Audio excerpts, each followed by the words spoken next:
procedure or video, we're going to be sharing with you guys information on creating and information you need with your gifting policy to be able to avoid kickbacks or doing it on purpose or accidentally doing that. So this is an important thing for your home health agencies, and that's what we're going to do in this video, is share that with you guys.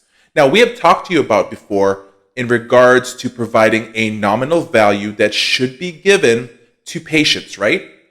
Such as, for example, defining it as no more than $10 for each thing given to an individual beneficiary, up to a $50 annual maximum. So we want you to actually create and set a limit on reimbursements for your sales staff, and make it part of your policy and procedures in regards to providing gifts and spending as well, okay? You will be one step closer to be able to make sure and ensure that your agency is not hitting the line of the problems and violating those anti-kickback rules.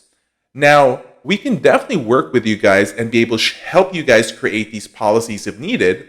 So let us know if you want us to help you and help consult, and we already have these policy and procedures in place that we want to be able to share with you. Now, there's a variety of things that you can do. Having corporate credit cards to be able to monitor what's being spent, making sure that there is that limit that you do not spend more than what is required or allowed by the law. Another thing that you can definitely do is, what you need to do is, let me share with you guys 5 tips, right, on the gifting policy. So hold the sales rep accountable. Make it a requirement that they track their spending monthly to ensure that they don't exceed the safe harbor allowances. And also using a CRM. By using a CRM, you are really able to look into things and know what is being spent.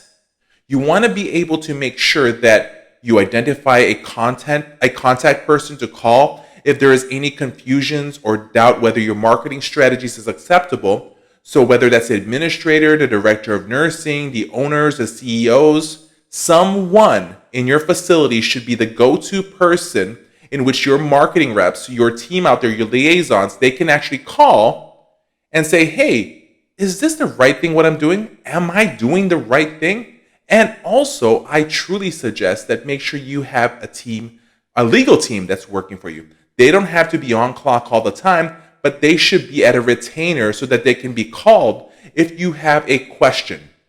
Next thing is, put it in your manual. Make it a policy. Put it in your policies and procedures. If you put it in your policies, make sure that your staff signs the policy and procedures, meaning that they are aware that these are the basic things that needs to be done and should happen.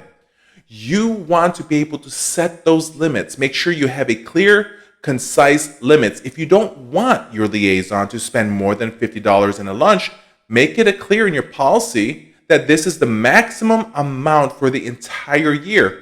Not the person, which it's pretty much the whole year. Create the rules. Let them know the rules, and they should be able to follow it. And it should be in the guidelines of what you have placed forward.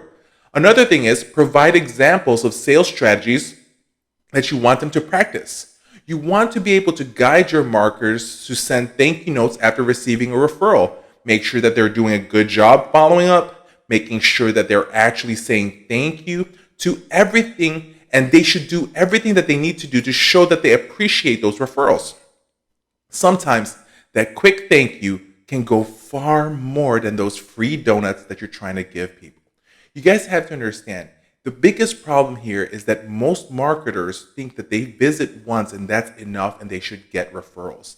No, this business that we're in, it's a relationship building business. Meaning that we need to create relationships to be able to move somebody from not knowing us to knowing us, then to liking us, and then to trusting us enough to be able to get us a referral. So these are things that you guys have to have. And as we continue on with these type of videos, as we continue on with us sharing these type of videos with you guys, you will learn a lot of the most important topics, important strategies to be able to market your agency, to be able to grow your census, and to become successful in whatever position you are in your company.